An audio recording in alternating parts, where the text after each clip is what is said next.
안녕하십니까. 5조 발표를 맡은 정혜원입니다. 저희 5조는 뇌와 내명을 주제로 선정하였고 구성원은 김민기, 김은우, 김준, 은지수, 정혜원 총 5명입니다. 목차입니다. 먼저 팀 구성과 역할 분배, 활동 일지를 보고하고 본격적인 내용 설명 후 한의학적 관점과 양의학적 관점에서 진행한 토론 내용을 말씀드리겠습니다. 결론과 그 정리를 한 후 참고문헌을 보여드리며 발표를 마치도록 하겠습니다. 먼저 팀 구성 및 역할 분배입니다. 조장은 김은우님, 발표는 정혜원, PPT 제작은 김민기님이 맡아주셨습니다. 김준님과 은지수님은 자료조사를 담당하여 팀 활동을 진행했습니다. 두 차례에 걸친 줌 화상회의와 토론회는 전원 참여하였습니다. 활동 일지입니다. 9월 8일 주제 선정 이후 9월 11일 1차 줌 화상회의가 이루어졌으며 역할 분담을 한 후 이후로 자료를 조사하고 토론을 준비하는 과정을 거쳤습니다.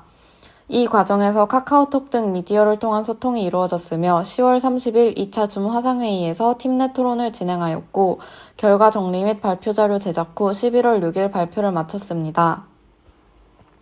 내용 설명입니다.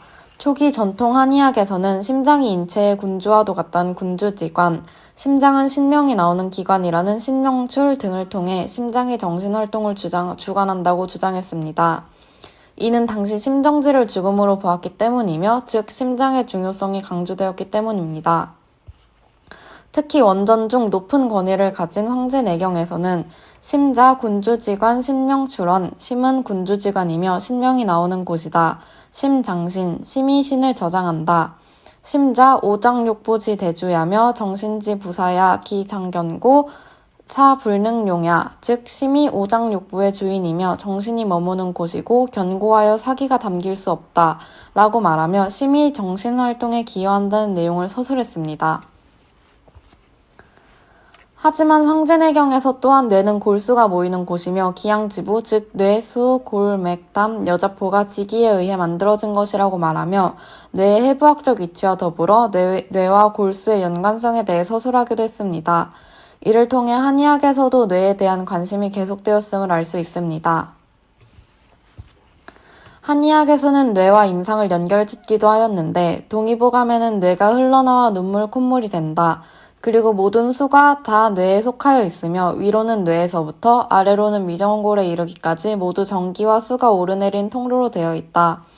그리하여 뇌수가 충실하면 몸이 건강하고 뇌수가 부족하면 혀눈, 이명 및 앞이 잘 보이지 않는 증상이 나타난다고 서술하였습니다.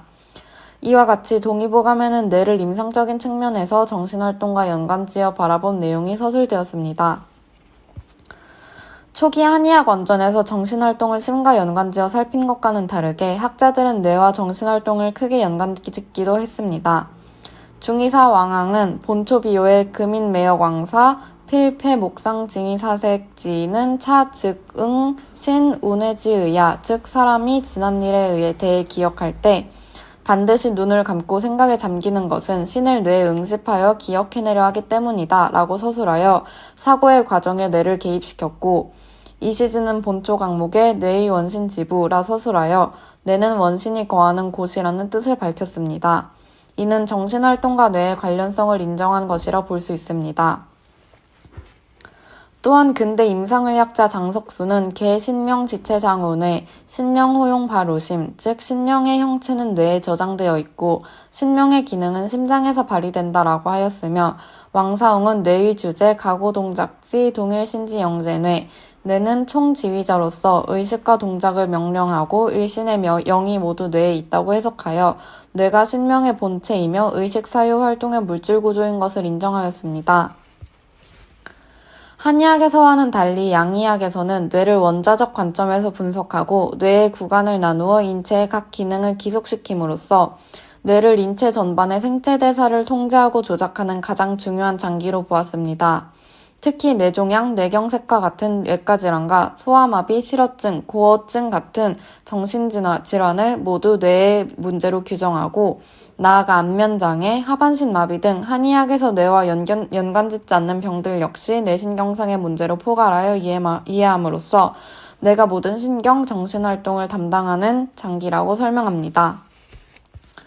와일드 펜필드는 두개골을 절개하고 대뇌 각 부분에 전기 충격을 줌으로써 뇌 부위별 기능을 파악했으며 토마스 윌리스는 정교한 해부를 통해 뇌의 부작용과 정신병을 연구하여 뇌에 대한 이해를 넓혔습니다. 이를 통해 서양에서는 해부를 통해 뇌를 물리적으로 이해하고 정신적 측면에서 인식하려 한 모습을 볼 수 있습니다. 그렇다면 뇌명은 어떨까요? 한의학에서는 뇌명을 머릿속에서 벌레가 우는 소리 같은 것이 나는 증상이라고 했습니다. 달리 천백의라고도 일컬었으며 수해가 허하거나 화, 습담이 몰려 생기는 질병으로 일반적으로 이명과 어지러움이 함께 나타납니다.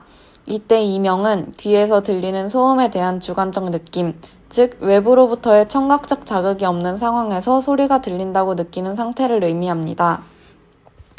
뇌명의 유형으로는 면역력이 저하되고 피로가 누적되는 등 몸이 약해져 생기는 허증에 의한 뇌명증, 머릿속에서 심장 소리가 주로 들리는 심열로 인해 생긴 불안증, 우울증, 공황장애 등 정서장애에 의한 뇌명증, 고혈압, 당뇨, 고지혈증 등 머릿속 혈액순환이 안 좋아 생기는 뇌명증, 그리고 얼굴로 열이 치밀어 오르고 뒷목이 뻣뻣해지는 증상을 동반한 뇌압 증가로 인한 뇌명증 등이 있습니다.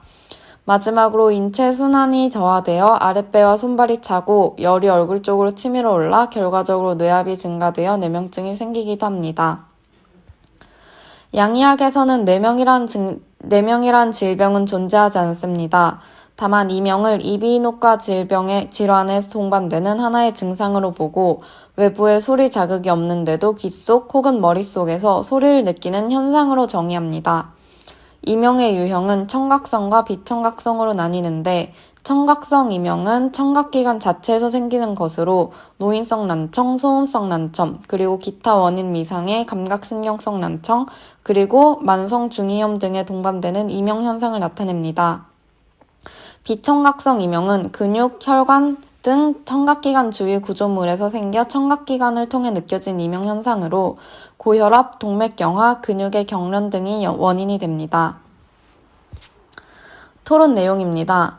한의학적 관점에서는 인체에서 이루어지는 정신적 활동과 물리적 활동을 각기 다른 장부가 담당한다고 보았습니다.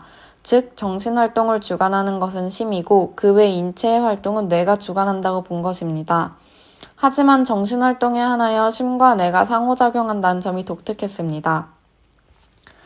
양의학적 관점에서는 신경계, 호르몬계 등 인체의 전반적인 활동을 비롯하여 감정, 사고, 지각 등의 정신활동까지 뇌가 주관한다고 보았습니다. 앞의 내용 정리입니다. 한의학적 관점에서의 뇌명입니다. 한의학에서는 인체 기관과의 상호작용을 기반으로 하여 양과 음의 허실까지도 뇌명의 원인으로 보았습니다. 하지만 양의학적 관점에서는 뇌명, 즉 이명을 청각기관 혹은 청각기관 주변 기관만의 문제로 보았다는 점에서 차이가 있지만 외부에서의 청각적 자극이 없음에도 소리가 들리는 것으로 인지하는 병증이라는 점에서 한의학적 관점과의 공통점을 지닙니다. 앞의 내용 정리입니다. 결론과 정리입니다. 한의학에서는 심을 군주지관이라 하여 오장육부와 인체 전반을 통솔한다 보았으나 양의학에서는 심장을 인체 혈액 공급의 주체라고 보았습니다. 이때 한의학에서는 심장과 뇌의 상호작용을 통하여 정신활동이 이루어진다고 본 반면 양의학에서는 뇌가 신경, 정신활동을 담당한다고 보았습니다. 마지막으로 뇌명에 대해서는 한의학에서는 뇌명이 하나의 독립된 질병으로 장부허실 및 기관의 부조화를 원인으로 규명하였으며 양의학에서는 이명을 질병에 동반되는 증상으로 보고 청각성과 비청각성으로 구분했다는 차이점이 있음을 알 수 있습니다. 참고 문헌입니다. 이상으로 발표를 마치겠습니다. 한문TV의 로조이며 저는 발표를 맡은 정혜원이었습니다. 감사합니다.